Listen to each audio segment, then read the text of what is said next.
La grande vague de Kanagawa.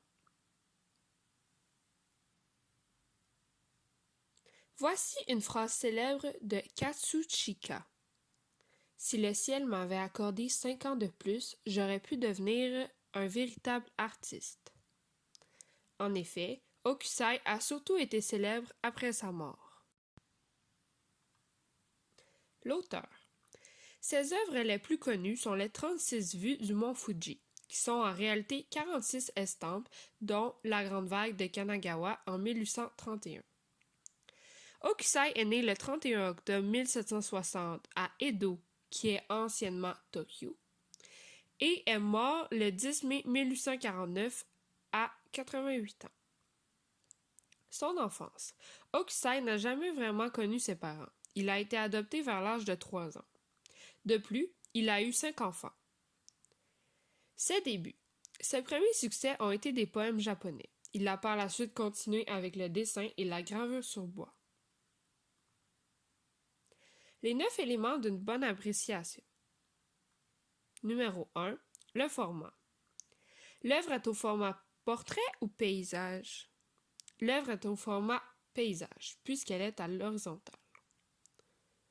Ses dimensions sont de 26 par 38 cm. Numéro 2. Le sujet. Voici son histoire. Toutes les estampes de la série Les 36 vues du mont Fuji offrent une vue sur le mont. Mais dans cette gravure, la montagne ne domine pas. Le premier plan est plutôt une immense vague bleue qui semble vouloir s'écraser sur 3 bateaux de pêche. Ce qu'elle représente. Comme dit plus tôt, la scène représente une tempête dans la baie de Tokyo, où 3 bateaux sont piégés. Numéro 3. La situation. Le mont Fuji est un endroit symbolique pour les Japonais, étant donné que c'est un lieu de retraite des bouddhistes et un endroit de pèlerinage pour les shintoïstes. Numéro 4. Le contexte. Son époque. L'œuvre a été réalisée entre 1830 et 1833. Le mouvement artistique représenté est le japonisme, qui est l'influence de la civilisation et de l'art japonais sur les artistes et écrivains vers 1860 et 1890. Numéro 5. La couleur. Les couleurs dominantes sont surtout le bleu et le blanc qui occupent la majorité de la représentation. La réalité.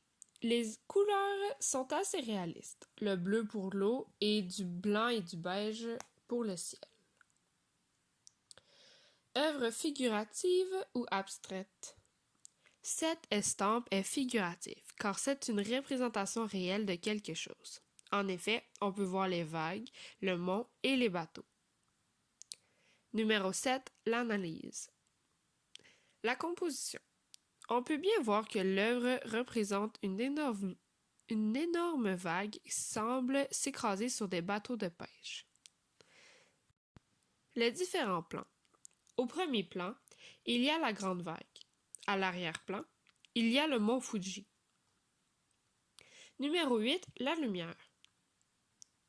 Les contrastes. Le bleu foncé et le blanc de la vague forment un contraste. La lumière est naturelle puisqu'elle provient du soleil. Aussi, elle provient du coin droit en haut.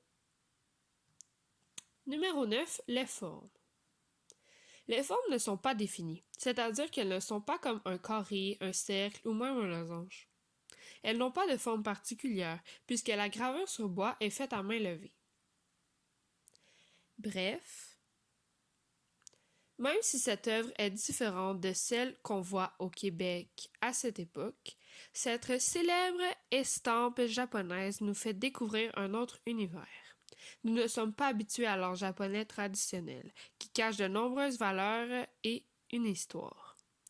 J'ai beaucoup aimé en apprendre plus sur quelque chose de nouveau et de m'intégrer à une autre culture.